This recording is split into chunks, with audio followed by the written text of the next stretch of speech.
नमस्कार, स्वाभिमानी TV news चॅनलच्या बातमीपत्रात आपलं स्वागत। मोरया आरटीओ एजंट असोसिएशनचे नेते मिलिंद बैसाने यांचा वाढदिवस पत्रकार संघात करण्यात आला साजरा। मोरया आरटीओ एजंट असोसिएशनचे नेते, पंचशील मोटर ड्रायव्हिंग स्कूलचे संचालक, धुळे जिल्हा मराठी पत्रकार संघाचे माजी अध्यक्ष, दैनिक महाराष्ट्र शोध यात्राचे मुख्य संपादक मिलिंदजी बैसाने यांचा वाढदिवस धुळे जिल्हा मराठी पत्रकार संघाच्या भवनात आज साजरा करण्यात आला। दरम्यान मिलिंदजी बैसाने यांचा पत्रकार संघातर्फे पदाधिकारी सदस्यांनी बुके देऊन सत्कार करीत त्यांना वाढदिवसाच्या शुभेच्छा दिल्या।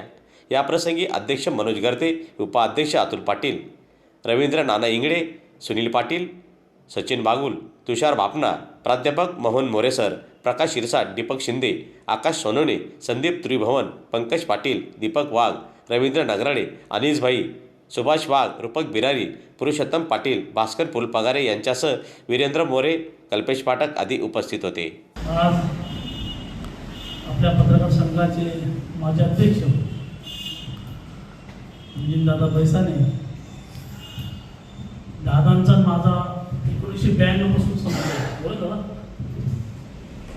दादाचा एक अनुभव बघितलेला आहे, त्यावेळेस तुमचं मॉडर्न नावाचं वर्तमान होतं। दादाने जे संघर्ष केलेले ते कोणीच केले नाही।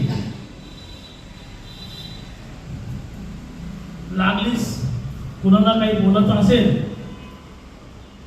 राग येईल पण ते तोंडावर बोलून मोकळं व्हायचं, अशी दादा म्हणून ओळखायचे।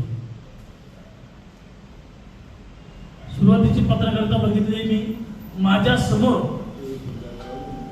आशुतोष जोशी ह्या पत्रकार संघाचे अध्यक्ष होते।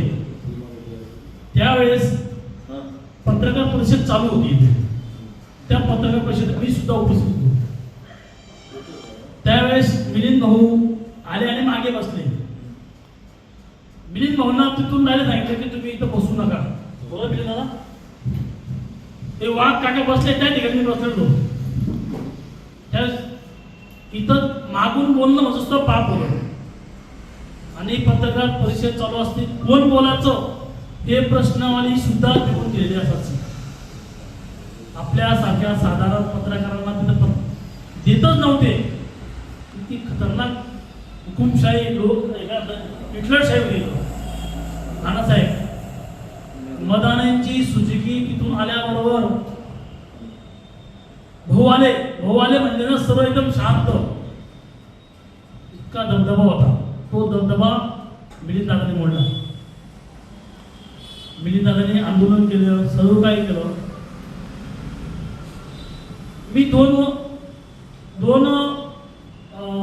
दोन पंचवार्षिक मी तिथं आपला महाराष्ट्राला मी सुद्धा कार्यकारी सदस्य होतो, पण ते सांगेल तेच असे मिलिंददादांनी तर संघर्ष केलेला आहे।